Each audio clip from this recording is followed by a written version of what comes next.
I have returned, and the flu has made me feisty. Shamu, everybody. We're gonna have a talk. It's gonna be a little bit of a different speed than some stuff, but this is the stuff I really kind of want to be doing.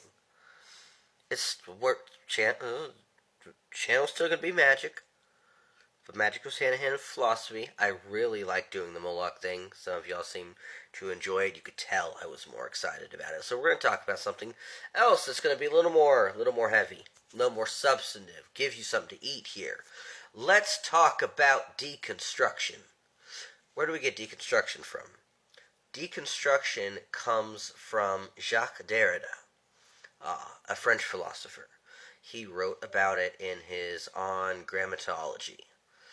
So, we need to understand what this is before we get to the point of this video.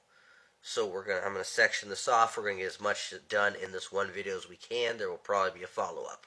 So, what is deconstruction and deference? So essentially, what goes on here...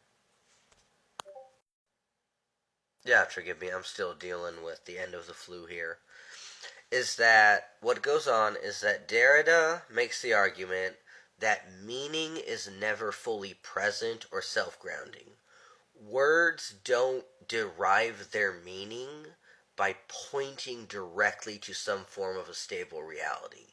Instead, they gain meaning through their differences from other words within a system of language. So if I told you to describe a phone, you'd say, oh, well, it's this. Somebody else would say, oh, well, it's this. Somebody else would say, oh, well, it's this. This and this and this and this and this, and a million different interpretations. And none of them are going to get you an absolute truth. So instead, we gain meaning through the differences in other words within the language. Because each term only refers to other terms, meaning is always deferred. We never arrive to a final, self-contained, this is a phone, foundation. So he used the concept of difference to describe this simultaneousness of differing and deferring together. In doing this, he challenges what he calls the Western tradition's preference for presence. The assumption that truth, meaning, or being can be fully given, it can be immediate, it can be self-identifiable. In Derrida's view, philosophical systems often privilege one side of binary opposites, such as speech over writing or presence over absence. Deconstruction shows that these hierarchies depend on what they exclude, and the supposedly secondary term is actually necessary for the primary one. Right? If we're saying speech is a form of communication that's not writing, then we can't place speech over writing like that because we've got to have writing for it. So, essentially, that's what it is. This is something about looking at text. It was in On Grammatology. There we go. This is about looking at a text only.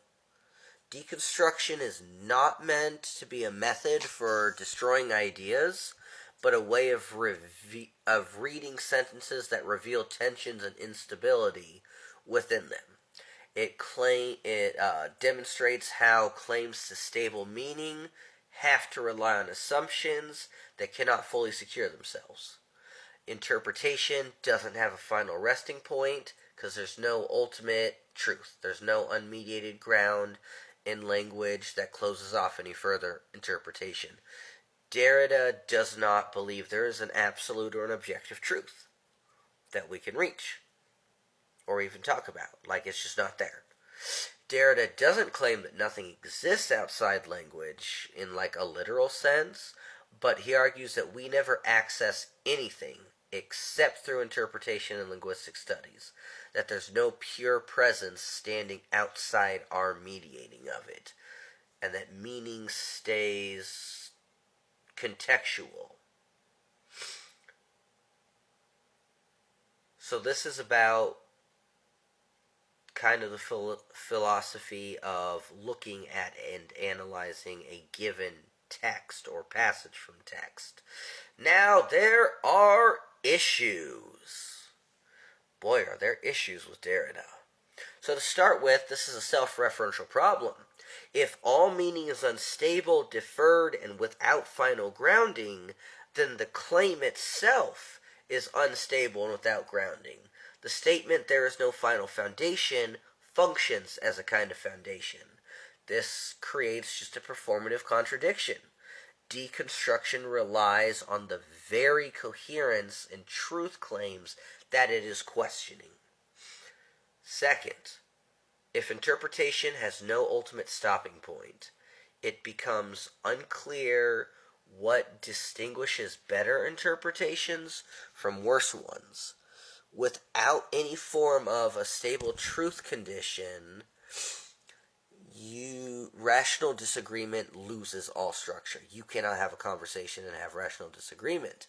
It becomes difficult to explain why some readings are mistaken rather than merely different.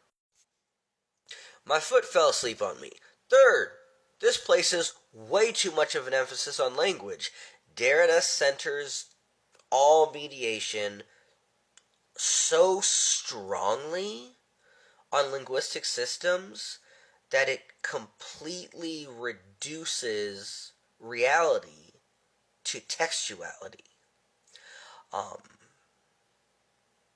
On the other end, many philosophers, the good ones, hold that experience, perception, embodiment, and scientific practice demonstrate that reference to the world succeeds in both ordinary and extraordinary cases, not just the text.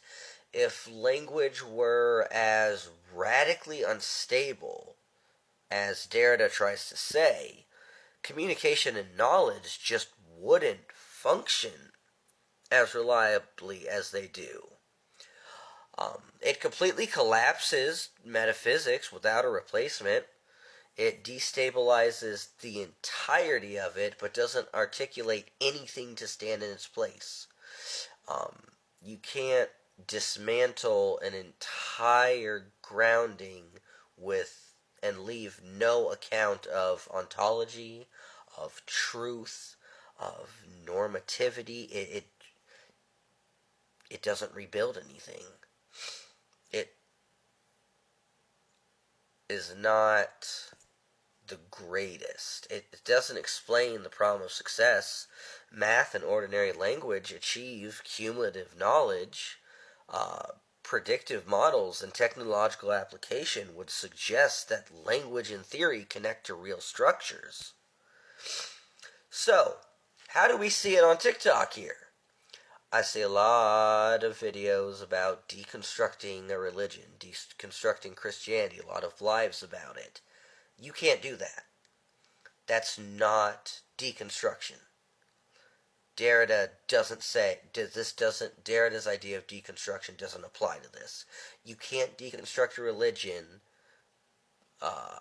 by trying to apply deconstruction and difference to the lived reality of a religion, because it's about texts and concepts and interpreting them, not manipulating or demolishing them, which quite often tries to be done. But deconstruction only operates on languages, symbols, writings, and ideas like that. It exposes tensions, binaries, and assumptions. When you apply this to religion, you can analyze scripture to reveal assumptions about presence and authority, but you cannot deconstruct the lived practices of believers, ontological reality claimed by religion, or the metaphysical being or divine presence itself. This is not a tool for that. These exist beyond the text and are experienced and believed in the world.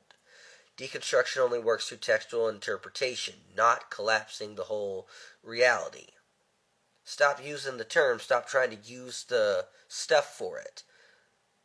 I got 10 seconds left, so this is going to be a two-parter. I'm going to come back to my take on why I don't like Derrida. Shamu, everybody.